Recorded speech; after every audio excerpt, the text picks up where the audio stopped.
ব্রাইডের বাড়িতে গিয়ে দেখি ব্রাইডের বিয়ের প্যান্ডেলটাই ভেঙে পড়ে রয়েছে। প্যান্ডেলটা এভাবে ভেঙে পড়ে রয়েছে দেখে আমি খুব ভয় পেয়ে গেছিলাম এটা কি হয়েছে। পরে ওদেরকে জিজ্ঞাসা করায় জানতে পারলাম যে প্যান্ডেলটা ভালো করে সাজানো হচ্ছে। আর আমার হাতে যে ছোট্ট ফুলটা দেখছো, কিউট ফুলটা, এটা আমার একটা কিউট স্টুডেন্ট সাড়া দিয়েছিল। তারপর ব্রাইডের রুমে গিয়ে সবকিছু রেডি করতেই দেখি আমার এই ভালোবাসার মানুষগুলো আমার সাথে দেখা করতে এসেছে। ততক্ষণে আমার মিষ্টি ব্রাইড চলে এসেছে। দায়িত্ব নিয়ে সব নিয়ম পালন করে তাড়াতাড়ি এসছে, এটাই অনেক। থ্যাংক ইউ তোমাকে অনেক। আর সেদিন ছিল আমার 4টে ব্রাইড। ডেটটা ছিল 15 ডিসেম্বর। আর এই মিষ্টি ব্রাইডটা ছিল আমার ফার্স্ট ব্রাইড বর্ষা। লোকেশন ছিল নলহাটি। এখন আমরা ফার্স্ট লোকেশন থেকে বেরিয়ে গিয়েছি, এখন আমরা যাচ্ছি সেকেন্ড লোকেশনে। আমাদের ফার্স্ট লোকেশন থেকে সেকেন্ড লোকেশন খুব একটা দূরে নয়। আমরা ফার্স্ট লোকেশন ছিল আমাদের নলহাটিতে, আর সেকেন্ড লোকেশন হচ্ছে নলহাটি থেকে মাত্র 6 কিলোমিটার মতো।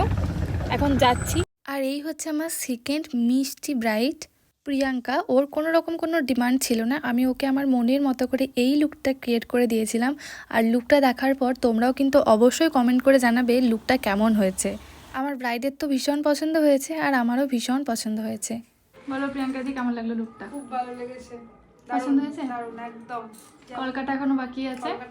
তারপরে আমরা আমাদের থার্ড লোকেশনে চলে আসি। আমাদের থার্ড লোকেশন ছিল বিষ্ণুপুর। আর আমার এই মিষ্টি ব্রাইডটি ছিল আমার সেদিনকে থার্ড ব্রাইড। কেমন লাগছে তোমরা কমেন্ট করে অবশ্যই জানিও। আর এই হচ্ছে আমার মিষ্টি ফোর্থ ব্রাইড।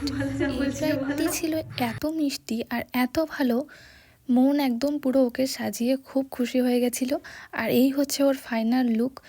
ওর লুকটা দেখে তোমরাও কমেন্ট করে জানিও লুকটা কেমন লাগলো। আর যারা যারা চাইছো আমার কাছে ক্লাস করতে, আমাদের basic to advance bridal master course start হচ্ছে খুব তাড়াতাড়ি রামপুরহাটে। যারা যারা চাইছো আমার কাছে আসতে তারা জয়েন করে নিতে পারো। আর আমাদের ব্রাইডাল বুকিং অন আছে 2026 এবং 27। তোমরা নিজেদের স্পেশালিটির জন্য বুক করতে পারো। রাধে।